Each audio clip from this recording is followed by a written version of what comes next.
नमस्कार। नेपालको संविधान 2072 भाग 8 सङ्घीय व्यवस्थापिकाका विभिन्न धाराको विश्लेषणका लागि म पुनः उपस्थित भएको छु। आशा गर्दछु तपाईँहरूलाई भिडियो जानकारीमूलक लाग्दछ। लागौँ संविधान सभाको भाग 8 सङ्घीय व्यवस्थापिकातर्फ। धारा 83 मा सङ्घीय व्यवस्थापिकाको बारेमा विस्तृत रूपमा छलफल गरिएको छ, जसमा प्रतिनिधि सभा र राष्ट्रिय सभा नामक दुई सदनसहितको एक सङ्घीय व्यवस्थापिका हुनेछ भनिएको छ। त्यसैगरी धारा 84 मा प्रतिनिधि सभाको गठनको बारेमा भनिएको छ, जसको उपधारा 1 मा प्रतिनिधि सभामा देहाय बमोजिमका 275 सदस्य रहनेछन् भनिएको छ, जसको भाग क मा नेपाललाई जनसङ्ख्या र भौगोलिक अनुकूलता तथा विशिष्टताका आधारमा 165 निर्वाचन क्षेत्र कायम गरी प्रत्येक निर्वाचन क्षेत्रबाट एकजना रहने गरी पहिलो हुने निर्वाचन प्रणाली बमोजिम निर्वाचित हुने 165 सदस्य हुनेछन् भने भाग ख मा सम्पूर्ण देशलाई एक निर्वाचन क्षेत्रमा नै राजनीतिक दललाई मत दिने समानुपातिक निर्वाचन प्रणाली बमोजिम निर्वाचित हुने 100 सदस्य रहनेछन् भनिएको छ। 110 सदस्य रहनेछन् भनिएको छ। समानुपातिकबाट 110 र प्रत्यक्ष निर्वाचन प्रणालीबाट 165 सदस्य रहने गरी 275 सदस्य रहनेछ प्रतिनिधि सभाको भनिएको छ। उपधारा 2 मा समानुपातिक निर्वाचन प्रणाली बमोजिम हुने प्रतिनिधि सभाको निर्वाचनका लागि राजनीतिक दलले उम्मेदवारी दिँदा जनसङ्ख्याको आधारमा महिला, दलित, आदिवासी, जनजाति, खस, आर्य, मधेसी, थारू, मुस्लिम, पिछडिएको क्षेत्र समेतबाट बन्द सूचीका आधारमा प्रतिनिधित्व गराउने व्यवस्था सङ्घीय कानुन बमोजिम हुनेछ भनिएको छ। त्यसरी उम्मेदवारी दिँदा भूगोल र प्रादेशिक सन्तुलनलाई समेत ध्यान दिनुपर्नेछ भनिएको छ, जसको स्पष्टीकरणमा यस उपधाराको प्रयोजनका लागि खस आर्य भन्नाले क्षेत्री, ब्राह्मण, ठकुरी, सन्यासी, दशनामी समुदाय सम्झनु पर्छ भनिएको छ। उपधारा 3 मा उपधारा 2 बमोजिम राजनीतिक दलले उम्मेदवारी दिँदा अपाङ्गता भएको व्यक्तिको समेत प्रतिनिधित्व हुने व्यवस्था गर्नुपर्नेछ भनिएको छ। उपधारा 4 मा उपधारा 1 बमोजिम हुने प्रतिनिधि सभा सदस्यको निर्वाचन कानुन बमोजिम गोप्य मतदानद्वारा हुनेछ भनिएको छ। त्यसैगरी उपधारा 5 मा 18 वर्ष उमेर पुरा भएको प्रत्येक नेपाली नागरिकलाई सङ्घीय कानुन बमोजिम कुनै एक निर्वाचन क्षेत्रमा मतदान गर्ने अधिकार हुनेछ भनिएको छ। यो जुन धारा 84 को जनसङ्ख्या र भौगोलिक अनुकूलता तथा विशिष्टताका आधार भन्ने चाहिँ यो चाहिँ पहिलो संशोधन भएको थियो नेपालको संविधान। यो कहिले भएको थियो भनेर हामीले भाग 1 मा यसको विस्तृत छलफल गरेको छौँ। तपाईँहरूले यसको प्लेलिस्ट गएर हेर्न सक्नुहुन्छ। उपधारा 6 मा प्रतिनिधि सभाका सदस्यका लागि हुने निर्वाचनमा मतदान गर्न अधिकार पाएको धारा 87 बमोजिम योग्यता पुगेको व्यक्ति सङ्घीय कानुनको अधीनमा रही कुनै पनि निर्वाचन क्षेत्रबाट उम्मेदवार हुन पाउनेछ भनिएको छ। तर एउटै व्यक्ति एकभन्दा बढी निर्वाचन क्षेत्रमा एकैपटक उम्मेदवार हुन पाउने छैन भनिएको छ। उपधारा 7 मा प्रतिनिधि सभाको कार्यकाल 6 महिनाभन्दा बढी अवधि बाँकी छँदै कुनै सदस्यको स्थान रिक्त भएमा त्यस्तो स्थानमा जुन निर्वाचन प्रणालीबाट पूर्ति भएको थियो सोही प्रक्रियाद्वारा पूर्ति गरिनेछ भनिएको छ। त्यसैगरी उपधारा 8 मा यस भागमा अन्यत्र जुनसुकै कुरा लेखिएको भए तापनि सङ्घीय संसदमा प्रतिनिधित्व गर्ने प्रत्येक राजनीतिक दलबाट निर्वाचित कुल सदस्य सङ्ख्याको कम्तीमा 1/3 सदस्य महिला हुनुपर्नेछ। त्यसरी निर्वाचित गर्दा उपधारा 1 को खण्ड क र धारा 86 को उपधारा 2 को खण्ड क बमोजिम निर्वाचित सदस्यहरूमध्ये कुनै राजनीतिक दलको 1/3 सदस्य महिला निर्वाचित हुन नसकेमा त्यस्तो राजनीतिक दलले उपधारा 1 को खण्ड ख बमोजिम सदस्य निर्वाचित गर्दा आफ्नो दलबाट सङ्घीय संसदमा निर्वाचित हुने कुल सदस्यको कम्तीमा 1/3 महिला सदस्य हुने गरी निर्वाचित गर्नुपर्नेछ भनिएको छ। त्यसै गरी उपधारा 9मा प्रतिनिधि सभाको निर्वाचन र तत्सम्बन्धी अन्य विषय सङ्घीय कानुन बमोजिम हुनेछ भनिएको छ। धारा 85मा प्रतिनिधि सभाको कार्यकाल भनेर भनिएको छ, जसको उपधारा 1मा यस संविधान बमोजिम अगावै विघटन भएकोमा बाहेक प्रतिनिधि सभाको कार्यकाल 5 वर्षको हुनेछ भनिएको छ। उपधारा 2मा उपधारा 1मा जुनसुकै कुरा लेखिएको भए तापनि सङ्कटकालीन अवस्थाको घोषणा वा आदेश लागू रहेको अवस्थामा सङ्घीय ऐन बमोजिम प्रतिनिधि सभाको कार्यकाल 1 वर्षमा नबढ्ने गरी थप गर्न सकिनेछ भनिएको छ। उपधारा 3मा उपधारा 2 बमोजिम थप गरिएको प्रतिनिधि सभाको कार्यकाल सङ्कटकालीन अवस्थाको घोषणा वा आदेश खारेज भएको मितिले 6 महिना पुगेपछि स्वतः समाप्त हुनेछ भनिएको छ। त्यसै गरी 86मा धारा 86मा राष्ट्रिय सभाको गठन र सदस्यहरूको पदावधि भनिएको छ। उपधारा 1मा राष्ट्रिय सभा एक स्थायी सदन हुनेछ भनिएको छ। उपधारा 2मा राष्ट्रिय सभा द्याय बमोजिमका 59 सदस्य रहनेछन् भनिएको छ, जसको खण्ड कमा प्रदेश सभाका सदस्य, गाउँपालिकाका अध्यक्ष र उपाध्यक्ष तथा नगरपालिकाका प्रमुख र उपप्रमुख रहेको निर्वाचक मण्डलद्वारा सङ्घीय कानुन बमोजिम प्रदेश सभाका सदस्य, गाउँपालिकाका अध्यक्ष र उपाध्यक्ष तथा नगरपालिकाका प्रमुख र उपप्रमुखको मतभार फरक फरक हुने गरी प्रत्येक प्रदेशबाट कम्तीमा 3 जना महिला, 1 जना दलित र 1 जना अपाङ्गता भएका व्यक्ति वा अल्पसङ्ख्यक सहित 8 जना गरी निर्वाचित 56 जना हुनेछन् भनिएको छ। त्यसै गरी खण्ड खमा नेपाल सरकारको सिफारिसमा राष्ट्रपतिबाट मनोनित कम्तीमा 1 जना महिला सहित 3 जना हुनेछन् भनिएको छ। उपधारा 3मा राष्ट्रिय सभाका सदस्यहरूको पदावधि 6 वर्षको हुनेछ भनिएको छ, जसमा राष्ट्रिय सभाका 1/3 सदस्यको पदावधि प्रत्येक 2 वर्षमा समाप्त हुनेछ भनिएको छ। तर यो संविधान प्रारम्भ भएपछि पहिलो पटक सदस्यको पदावधि कायम गर्दा गोला प्रथाद्वारा 1/3 को 2 वर्ष, अर्को 1/3 को 4 वर्ष र बाँकी 1/3 को 6 वर्ष हुने गरी पदावधि कायम गरिनेछ भनिएको छ। उपधारा 4मा यो संविधान प्रारम्भ भएपछि राष्ट्रिय सभाका सदस्यको पहिलो पटक पदावधि गणना गर्दा राष्ट्रिय सभाको प्रथम बैठक बसेको दिनबाट सम्पूर्ण सदस्यहरूको पदावधि प्रारम्भ भएको मानिनेछ। उपधारा 5मा राष्ट्रिय सभाको रिक्त हुन आउने स्थानको पूर्ति, त्यस्तो स्थान रिक्त गर्ने सदस्यको निर्वाचन वा मनोनयन जुन तरिकाले भएको थियो सोही तरिकाले बाँकी अवधिका लागि गरिनेछ भनिएको छ। त्यसै गरी उपधारा 6मा राष्ट्रिय सभाका सदस्यको निर्वाचन सम्बन्धी अन्य व्यवस्था सङ्घीय कानुन बमोजिम हुनेछ भनिएको छ। धारा 87मा सदस्यका लागि योग्यताको बारेमा विश्लेषण गरिएको छ। उपधारा 1मा द्याएको योग्यता भएको व्यक्ति सङ्घीय संसदको सदस्य हुन योग्य हुनेछ भनिएको छ।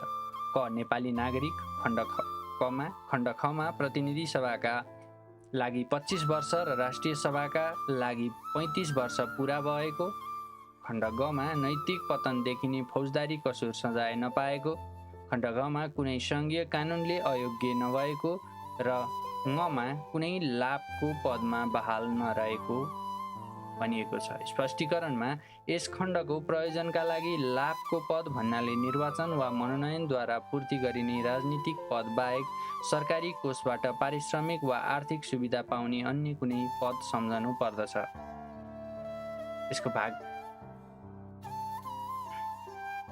यसको उपधारा 2मा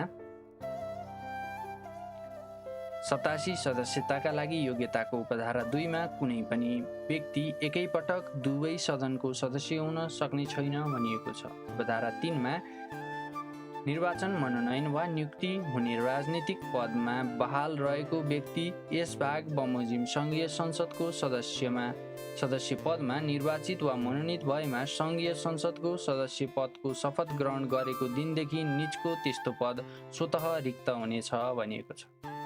धारा 88मा शपथको बारेमा विश्लेषण गरिएको छ, जसमा सङ्घीय संसदको प्रत्येक सदनका सदस्यले सदन वा त्यसको कुनै समितिको बैठकमा पहिलो पटक भाग लिनु अघि सङ्घीय कानुन बमोजिम शपथ लिनु पर्नेछ भनिएको छ। धारा 89मा स्थानको रिक्तता भनिएको छ। देहायको कुनै अवस्थामा सङ्घीय संसदको सदस्यको स्थान रिक्त हुनेछ भनिएको छ, जसमा खण्ड कमा निजले सभामुख वा उपाध्यक्ष समक्ष लिखित राजीनामा दिएमा, खमा निजको धारा 87 बमोजिम योग्यता नभएमा वा नरहेमा, गमा प्रतिनिधि सभाको कार्यकाल वा राष्ट्रिय सभा सदस्यको पदावधि समाप्त भएमा, घमा निज सम्बन्धित सदनलाई सूचना नदिई लगातार 10 वटा बैठक अनुपस्थित रहेमा, खण्ड ङमा जुन दलको उम्मेदवार भई सदस्य निर्वाचित भएको हो त्यस्तो दलले सङ्घीय कानुन बमोजिम निजले दल त्याग गरेको कुरा सूचित गरेमा, चमा निजको मृत्यु भएमा। त्यसै गरी धारा 90मा सदस्यका लागि अयोग्यता सम्बन्धी निर्णय भनिएको छ। सङ्घीय संसदको कुनै सदस्य धारा 87 बमोजिम अयोग्य छ वा हुन गएको छ भन्ने प्रश्न उठेमा त्यसको अन्तिम निर्णय सर्वोच्च अदालतको संवैधानिक इजलासले गर्नेछ भनिएको छ। धारा 91मा प्रतिनिधि सभाको सभामुख र उपसभामुखको बारेमा विश्लेषण गरिएको छ। धारा 91 को उपधारा 1 मा प्रतिनिधि सभाको पहिलो बैठक प्रारम्भ भएको मितिले 15 दिनभित्र प्रतिनिधि सभाका सदस्यहरूले आफू मध्येबाट प्रतिनिधि सभाको सभामुख र उपसभामुख निर्वाचन गर्नेछन् भनिएको छ। उपधारा 2 मा उपधारा 1 बमोजिम निर्वाचन गर्दा प्रतिनिधि सभाको सभामुख र उपसभामुख मध्ये एकजना महिला हुने गरी गर्नुपर्नेछ र प्रतिनिधि सभाको सभामुख र उपसभामुख फरक फरक दलको प्रतिनिधि हुनुपर्नेछ भनिएको छ। तर प्रतिनिधि सभामा एकभन्दा बढी दलको प्रतिनिधित्व नभएको वा प्रतिनिधित्व भएर पनि उम्मेदवारी नदिएको अवस्थामा एकै दलको सदस्य प्रतिनिधि सभाको सभामुख र उपसभामुख हुन बाधा पर्ने छैन भनिएको छ। त्यसैगरी उपधारा 3 मा प्रतिनिधि सभाको सभामुख र उपसभामुखको पद रिक्त भएमा प्रतिनिधि सभाका सदस्यहरूले आफूमध्येबाट प्रतिनिधि सभाको सभामुख र उपसभामुखको निर्वाचन गरी रिक्त स्थानको पूर्ति गर्नेछन् भनिएको छ। त्यसैगरी उपधारा 4 मा प्रतिनिधि सभाको सभामुखको अनुपस्थितिमा उपसभामुखले प्रतिनिधि सभाको अध्यक्षता गर्नेछ भनिएको छ।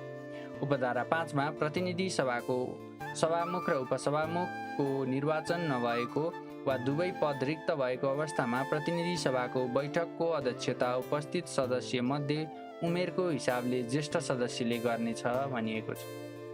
त्यसैगरी उपधारा 6 मा देहायको कुनै अवस्थामा प्रतिनिधि सभाको सभामुख वा उपसभामुखको पद रिक्त हुनेछ भनिएको छ, जसको खण्ड क मा निज प्रतिनिधि सभाको सदस्य नरहेमा तर प्रतिनिधि सभा विघटन भएको अवस्थामा आफ्नो पदमा बहाल रहेका प्रतिनिधि सभाका सभामुख र उपसभामुख प्रतिनिधि सभाका लागि अर्को निर्वाचनको उम्मेदवारी दाखिल गर्ने अघिल्लो दिनसम्म आफ्नो पदमा बहाल रहनेछन् भनिएको छ। खण्ड ख मा निजले लिखित राजीनामा दिएमा र ग मा निजले पद अनुकूल आचरण नगरेको भन्ने प्रस्ताव प्रतिनिधि सभाको तत्काल कायम रहेको सम्पूर्ण सदस्य सङ्ख्याको 2/3 बहुमतबाट पारित भएमा। त्यसैगरी उपधारा 7 मा प्रतिनिधि सभाको सभामुखले पद अनुकूलको आचरण नगरेको भन्ने प्रस्ताव उप छलफल हुने बैठकको अध्यक्षता प्रतिनिधि सभाको उपसभामुखले गर्नेछ। त्यस्तो प्रस्तावको छलफलमा प्रतिनिधि सभाको सभामुखले भाग लिन र मत दिन पाउनेछ भनिएको छ। धारा 92 मा राष्ट्रिय सभाको अध्यक्ष र उपाध्यक्षको बारेमा विश्लेषण गरिएको छ। यसको उपधारा 1 मा राष्ट्रिय सभाको पहिलो बैठक प्रारम्भ भएको मितिले 15 दिनभित्र राष्ट्रिय सभाका सदस्यहरूले आफू मध्येबाट राष्ट्रिय सभाको अध्यक्ष र उपाध्यक्ष निर्वाचन गर्नेछन्। उपधारा 2 मा उपधारा 1 बमोजिम निर्वाचन गर्दा राष्ट्रिय सभाको अध्यक्ष र उपाध्यक्ष मध्ये एकजना महिला हुने गरी गर्नुपर्नेछ भनिएको छ। त्यसैगरी उपधारा 2 मा राष्ट्रिय सभाको अध्यक्ष वा उपाध्यक्षको पद रिक्त भएमा राष्ट्रिय सभाका सदस्यहरूले आफू मध्येबाट राष्ट्रिय सभाको अध्यक्ष वा उपाध्यक्षको निर्वाचन गरी रिक्त स्थानको पूर्ति गर्नेछन् भनिएको छ। उपधारा 4 मा राष्ट्रिय सभाको अध्यक्षको अनुपस्थितिमा राष्ट्रिय सभाको उपाध्यक्षले राष्ट्रिय सभाको अध्यक्षता गर्नेछन् भनिएको छ। त्यसैगरी उपधारा 5 मा राष्ट्रिय सभाको अध्यक्ष र उपाध्यक्षको निर्वाचन नभएको वा पद रिक्त भएको अवस्थामा राष्ट्रिय सभाको बैठकको अध्यक्षता उपस्थित सदस्य मध्ये उमेरको हिसाबले ज्येष्ठ सदस्यले गर्नेछ भनिएको छ। उपधारा 6 मा देआएको कुनै अवस्थामा राष्ट्रिय सभाको अध्यक्ष वा उपाध्यक्षको पद रिक्त हुनेछ, जसको खण्ड क मा निज राष्ट्रिय सभाको सदस्य नरहेमा, ख मा निजले लिखित राजीनामा दिएमा, ग मा निजले पद अनुकूल आचरण नगरेको भन्ने प्रस्ताव राष्ट्रिय सभाको तत्काल कायम रहेको सम्पूर्ण सदस्य सङ्ख्याको 2/3 बहुमतबाट पारित भएमा, र उपधारा 7 मा राष्ट्रिय सभाको अध्यक्षले पद अनुकूलको आचरण नगरेको भन्ने प्रस्ताव उप छलफल हुने बैठकको अध्यक्षता राष्ट्रिय सभाको उपाध्यक्षले गर्नेछ। त्यस्तो प्रस्तावको छलफलमा राष्ट्रिय सभाको अध्यक्षले भाग लिन र मत दिन पाउनेछ भनिएको छ। धारा 93 मा अधिवेशनको आह्वान र अन्त्यको बारेमा छलफल गरिएको छ, जसको उपधारा 1 मा राष्ट्रपतिले प्रतिनिधि सभाका लागि भएको निर्वाचनको अन्तिम परिणाम घोषणा भएको मितिले 30 दिनभित्र सङ्घीय संसदको अधिवेशन आह्वान गर्नेछ। त्यसपछि यस संविधान बमोजिम राष्ट्रपतिले समय समयमा दुवै वा कुनै सदनको अधिवेशन आह्वान गर्नेछ, तर एउटा अधिवेशनको समाप्ति र अर्को अधिवेशनको प्रारम्भका बीचमा को अवधि 6 महिनाभन्दा बढी हुने छैन भनिएको छ। उपधारा 2 मा राष्ट्रपतिले सङ्घीय संसदको दुवै वा कुनै सदनको अधिवेशन अन्त्य गर्न सक्नेछन् भनिएको छ। त्यसैगरी उपधारा 3 मा राष्ट्रपतिले प्रतिनिधि सभाको अधिवेशन चालु नरहेको वा बैठक स्थगित भएको अवस्थामा अधिवेशन वा बैठक बोलाउन वाञ्छनीय छ भनी प्रतिनिधि सभाको सम्पूर्ण सदस्य सङ्ख्याको 1/4 सदस्यहरूले लिखित अनुरोध गरेमा त्यस्तो अधिवेशन वा बैठक बस्ने मिति र समय तोक्नेछ। त्यसरी तोकिएको मिति र समयमा प्रतिनिधि सभाको अधिवेशन प्रारम्भ हुने वा बैठक बस्नेछ भनिएको छ। त्यसैगरी धारा 94 मा गणपूरक सङ्ख्या भनिएको छ। यसको व्याख्या गरिएको छ, यस संविधानमा अन्यथा लेखिएकोमा बाहेक सङ्घीय संसदको कुनै पनि सदनको बैठकमा सम्पूर्ण सदस्य सङ्ख्याको 1/4 सदस्य उपस्थित नभएसम्म कुनै प्रश्न वा प्रस्ताव निर्णयका लागि प्रस्तुत हुने छैन भनिएको छ। धारा 95 मा राष्ट्रपतिबाट सम्बोधन भनिएको छ, जसको उपधारा 1 मा राष्ट्रपतिले सङ्घीय संसदको कुनै सदनको बैठक वा दुवै सदनको संयुक्त बैठकलाई सम्बोधन गर्न र त्यसका लागि सदस्यको उपस्थिति आह्वान गर्न सक्नेछन्। उपधारा 2 मा राष्ट्रपतिले प्रतिनिधि सभाको निर्वाचन पछिको पहिलो अधिवेशन र प्रत्येक वर्षको पहिलो अधिवेशन प्रारम्भ भएपछि सङ्घीय संसदको दुवै सदनको संयुक्त बैठकलाई सम्बोधन गर्नेछ भनिएको छ।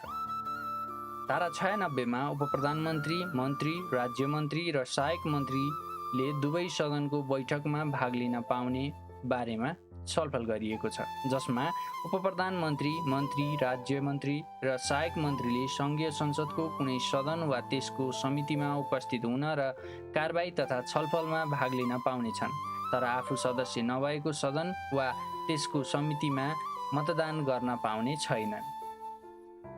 त्यसैगरी धारा 97 मा समितिको गठन भनिएको छ, जसको उपधारा 1 मा प्रतिनिधि सभा र राष्ट्रिय सभाले सङ्घीय कानुन बमोजिम समितिहरू गठन गर्न सक्नेछन्।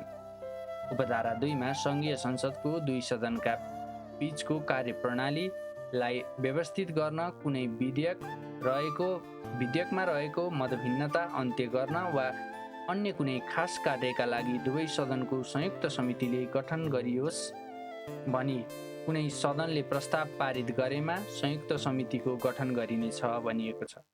त्यस्तो संयुक्त समितिमा प्रतिनिधि सभाका सदस्य 5 जना र राष्ट्रिय सभाका सदस्य 1 जनाको अनुपातमा समावेशिताको आधारमा बढीमा 25 जना सदस्य रहनेछन् भनिएको छ।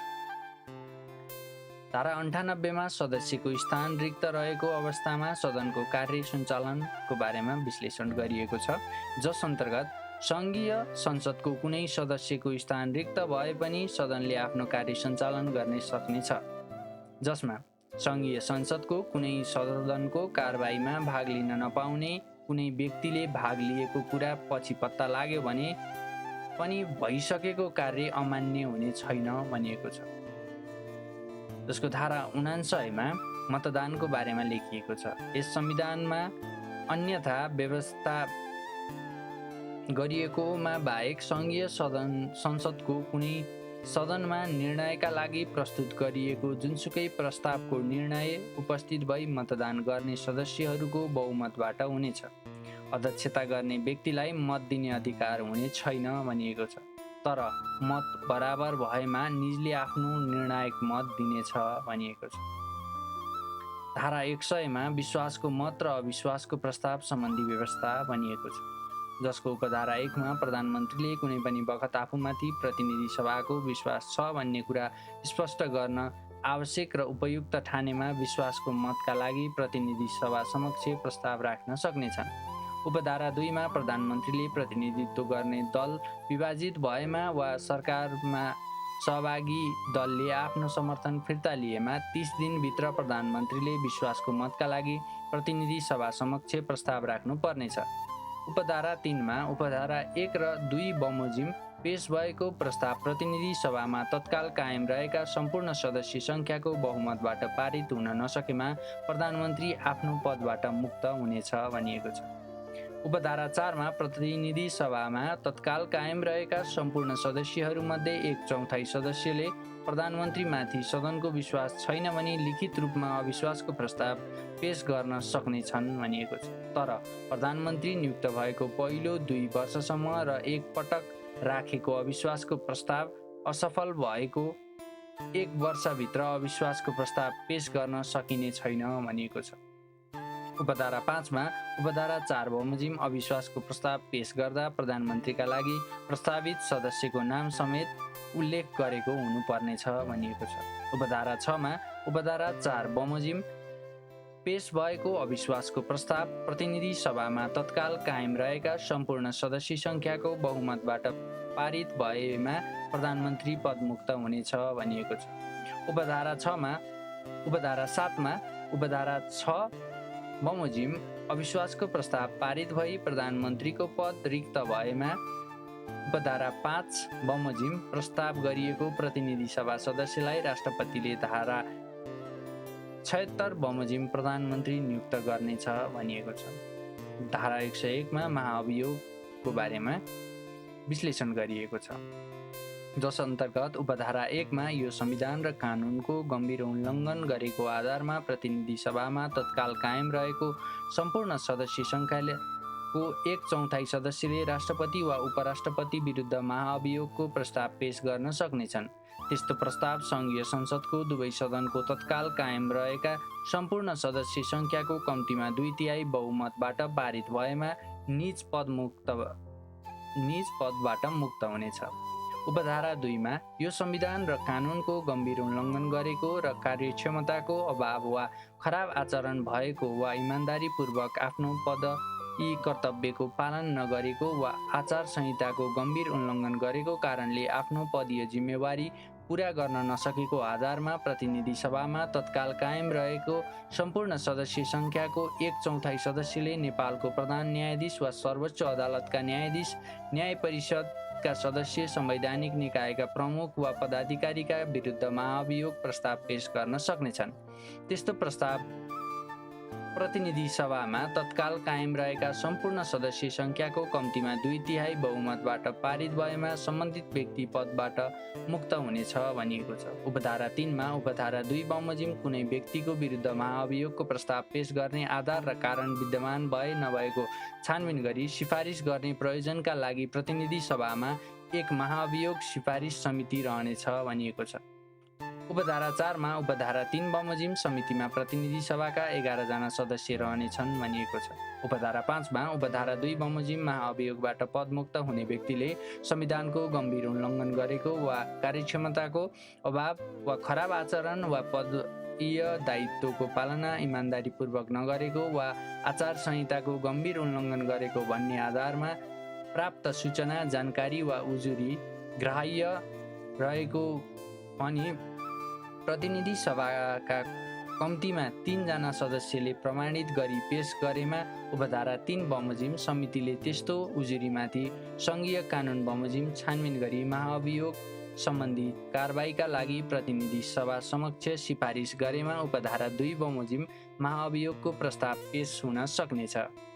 उपधारा 6 उपधारा 2 बमोजिम महाअभियोगको कारबाही प्रारम्भ भएपछि नेपालको प्रधान न्यायाधीश र सर्वोच्च अदालतका न्यायाधीश, न्याय परिषदका सदस्य, संवैधानिक निकायका प्रमुख र पदाधिकारीले त्यस्तो कारबाहीको टुङ्गो नलागेसम्म आफ्नो पदको कार्य सम्पादन गर्न पाउने छैनन् भनिएको छ। उपधारा 7 मा उपधारा 1 वा उपधारा 2 बमोजिममा अभियोगको आरोप लागेको व्यक्तिलाई सफाई पेश गर्ने मनासिब मौका दिनुपर्नेछ भनिएको छ। उपधारा 8 मा यस धारा बमोजिम महाअभियोगको प्रस्ताव पारित भई पदमुक्त भएका राष्ट्रपति वा उपराष्ट्रपति, नेपालको प्रधान न्यायाधीश वा सर्वोच्च अदालतका न्यायाधीश, न्याय परिषदका सदस्य, संवैधानिक निकायका प्रमुख वा पदाधिकारीले पदमा रहँदा कुनै कसुर गरेको भएमा त्यस्तो कसुरमा सङ्घीय कानुन बमोजिम कारबाही गर्न बाधा पर्ने छैन भनिएको छ। त्यसैगरी उपधारा 9 मा उपधारा 1 वा 2 बमोजिममा अभियोगको प्रस्ताव पारित भई पदमुक्त भएको व्यक्तिले त्यस्तो पदबाट पाउने कुनै सुविधा लिन र भविष्यमा कुनै पनि सार्वजनिक पदमा नियुक्त वा मनोनयन हुन सक्ने छैन भनिएको छ। उपधारा 10 मा महाअभियोग सम्बन्धी अन्य व्यवस्था सङ्घीय कानुन बमोजिम हुनेछ भनिएको छ। धारा 102 मा अनधिकार उपस्थित भएमा वा मतदान गरेमा सजाय भनिएको छ, जसको बारेमा यस अन्तर्गत लेखिएको छ। धारा 88 बमोजिम शपथ नलिएको वा सङ्घीय संसदको सदस्य नभएको कुनै व्यक्ति सदस्यको हैसियतले सङ्घीय संसदको कुनै सदन वा त्यसको समितिको बैठकमा उपस्थित भएमा वा मतदान गरेमा निजलाई त्यस्तो बैठकको अध्यक्षता गर्ने व्यक्तिको आदेशले त्यसरी उपस्थित भएको वा मतदान गरेको प्रत्येक पटकका लागि 5,000 रुपैयाँ जरिवाना हुनेछ र त्यस्तो जरिवाना सरकारी बाँकी सरह असुल उपर गरिनेछ भनिएको छ।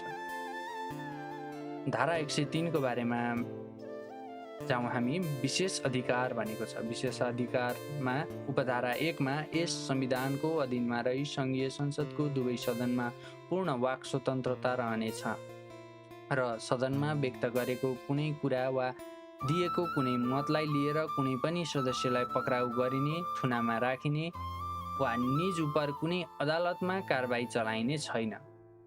उपधारा 2 मा यस संविधानको अधीनमा रही सङ्घीय संसदको प्रत्येक सदनलाई आफ्नो काम कारबाही र निर्णय गर्ने पूर्ण अधिकार रहनेछ र सदनको कुनै कारबाही नियमित छ वा छैन भनी निर्णय गर्ने अधिकार सम्बन्धित सदनलाई मात्र हुनेछ भनिएको छ। यस सम्बन्धमा कुनै अदालतमा प्रश्न उठाइने छैन। उपधारा 3 मा सङ्घीय संसदको कुनै सदनको कुनै पनि कारबाहीमाथि त्यसको असल नियतबारे शङ्का उठाई कुनै टीका टिप्पणी गरिने छैन र कुनै सदस्यले बोलेको वा कुनै कुराको सम्बन्धमा जानी गलत वा भ्रामक अर्थ लगाई कुनै प्रकारको प्रकाशन वा प्रसारण गर्न पाइने छैन भनिएको छ। उपधारा 4 मा उपधारा 1 र 3 को व्यवस्था सङ्घीय संसदको सदस्य बाहेक सदनको बैठकमा भाग लिन पाउने अन्य व्यक्तिका हकमा पनि लागू हुनेछ भनिएको छ। उपधारा 5 मा सङ्घीय संसदको कुनै सदनले दिएको अधिकार अन्तर्गत कुनै लिखत प्रतिवेदन, मतदान वा कारबाही प्रकाशित गरेको विषयलाई लिएर कुनै व्यक्ति उपर अदालतमा कारबाही चल्ने छैन भनिएको छ। स्पष्टीकरणमा के भनिएको छ भन्दाखेरि स्पष्टीकरणमा चाहिँ यो उपधारा 1, 2, 3, 4 प्रयोजनका लागि सदन भन्नाले प्रतिनिधि सभा र राष्ट्रिय सभा सम्झनुपर्छ र सो शब्दले सङ्घीय संसदको संयुक्त बैठक वा समिति वा संयुक्त समितिलाई समेत जनाउँछ भनिएको छ। त्यसैगरी उपधारा 6 मा सङ्घीय संसदको कुनै पनि सदस्यलाई अधिवेशन बोलाइएको सूचना जारी भएपछि अधिवेशन अन्त्य नभएसम्म अवधिभर पक्राउ गरिने छैन भनिएको छ। तर कुनै फौजदारी अभियोगमा कुनै सदस्यलाई सङ्घीय कानुन बमोजिम पक्राउ गर्न यस उपधाराले बाधा पुर्याएको मानिने छैन। त्यसरी कुनै सदस्य पक्राउ गरिएमा पक्राउ गर्ने अधिकारीले त्यसको सूचना सम्बन्धित सदनको अध्यक्षता गर्ने व्यक्तिलाई तुरुन्त दिनुपर्नेछ भनिएको छ। त्यसैगरी उपधारा 7 मा विशेषाधिकार हननलाई सङ्घीय संसदको अवहेलना मानिनेछ र कुनै विशेषाधिकार हनन भएको छ वा छैन भन्ने सम्बन्धमा निर्णय गर्ने अधिकार सम्बन्धित सदनलाई मात्र हुनेछ भनिएको छ। उपधारा 8 मा कसैले कुनै सदनको अवहेलना गरेमा सम्बन्धित सदनको अध्यक्षता गर्ने व्यक्तिले सदनको निर्णयबाट सो व्यक्तिलाई सचेत गराउन, नसिहत दिन वा 3 महिनामा नबढ्ने गरी कैद गर्न वा 10,000 रुपैयाँ जरिवाना गर्न सक्नेछ र त्यस्तो जरिवाना सरकारी बाँकी सरह असुल उप गरिनेछ भनेर लेखिएको छ। तर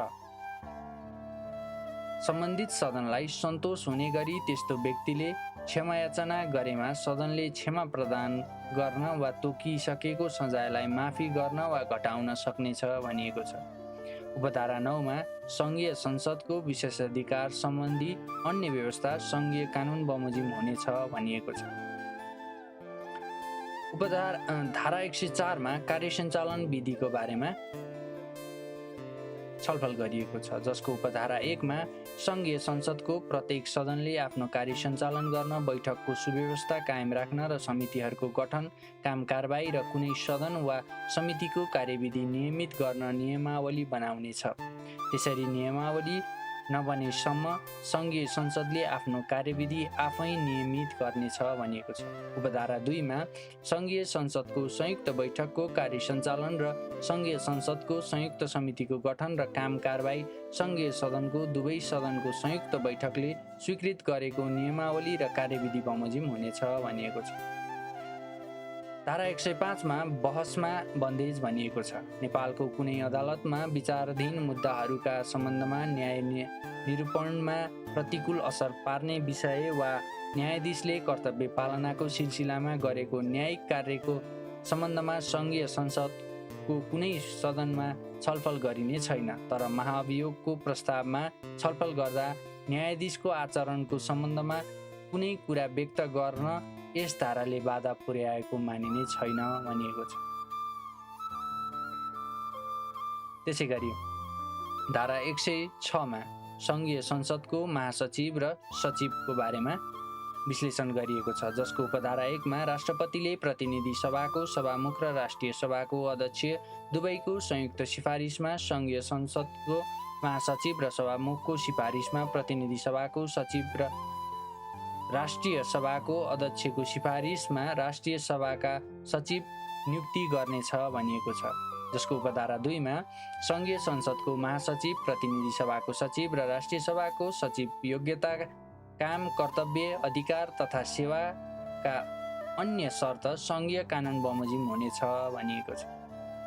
धारा 107 मा सङ्घीय संसदको सचिवालयको बारेमा विश्लेषण गरिएको छ। सङ्घीय संसदको काम कारबाही सञ्चालन तथा व्यवस्थापन गर्न एक सचिवालय रहनेछ। त्यस्तो सचिवालयको स्थापना र तत्सम्बन्धी अन्य व्यवस्था सङ्घीय कानुन बमोजिम हुनेछ भनिएको छ।